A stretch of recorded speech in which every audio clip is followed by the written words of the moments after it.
காலங்காலமாய் கழுகு மறைத்து வரும் இந்த வானத்தை சமாதான புறாக்களை பறக்க வைத்து விடிய வைக்க வேண்டும் என்கிற விருப்பத்தின் அடிப்படையில் தலைப்பினை தந்திருக்கும் சான்றோர் சபையை வழங்கி நான் வாழ துவங்குகிறேன். சூரிய நெருப்பில் நழுவிய துளியான இந்த பூமியில் நழுவிய துளியில் சிதறிய புரியாக வந்த மனிதன் முன்னந்தோன்றிய மூத்த நிலத்தை ஐவகை நிலங்களாக பிரித்து வாழ்ந்த அந்த ஆதி நாளில் சாதி இல்லை, குடியடையாளம் மட்டுமே குடிகொண்டிருந்தது.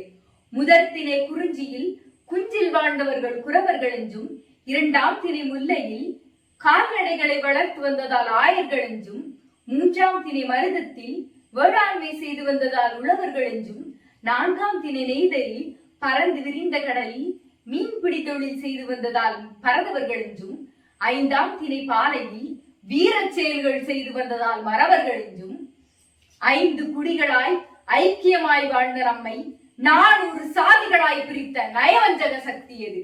இந்த மண்ணரசியல் என்னும் நுண்ணரசியலை நாம் அறிந்து தெளிந்தால் சாதி இறந்துவிடும், சமத்துவம் பிறந்துவிடும்.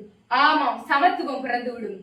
2000 ஆண்டுகளுக்கு முன்பு இங்கு வந்து குடியேறிய ஆரியர்கள் உழைக்கும் மக்களை கூறு போட்டு பிரிக்க வர்ணாசிர தர்மம் என்னும் வன்மத்தை விதித்தார்கள்.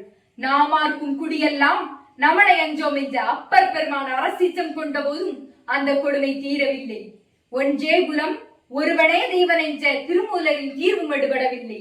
பிற்கால பாண்டியருக்கு பின்னால் வந்த விஜயநகர பேரரசு காலத்தில் தான் முதல் சாதி மோதல் முளைக்கிறது. அப்போது அதற்கு எதிராக பறையச்சியாவதேதடா படத்தியாவதேதடா இறைச்சி தோல் இரும்பிலே இலக்கமிட்டு இருக்குதோ என்று சித்தர்கள் சிந்திய சினமும் சிறை சேதம் செய்யப்பட்ட தீக்குச்சியாய் பச்சாமல் போனது.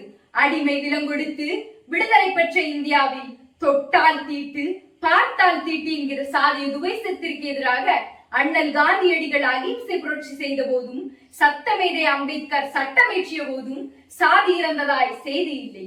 பாட நூல்களுக்கு இடையே வெளிப்பட்ட அந்த கூறிய அறிவாள் தீண்டாமையின் குறியீடு எனில் அதற்கு அடித்தளமிடும் சாதி ஒரு பாவச் செயல், சாதி ஒரு பெருங்குற்றம், சாதி ஒரு மனித தன்மையற்ற செயல் என்பதை கற்றுத்தராத பாடநூல்களை மட்டும் நாம் ஏன் குற்றம் சொல்ல துணிவதில்லை?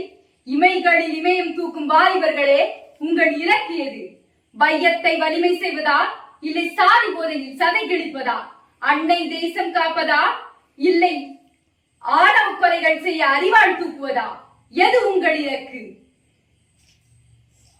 சாதி ஒன்றும் சதை இல்லை, அதை நறுக்கி போடுங்கள் நகத்தை போல. சாதி ஒன்றும் உயிர் இல்லை, அதை உதிர்ந்து போடுங்கள் உரோமம் போல. இது சாத்தியமானால் சாதி வன்கொடுமை இல்லா இளைஞர் இந்தியா இப்போதே சாத்தியம். நன்றி, வணக்கம்.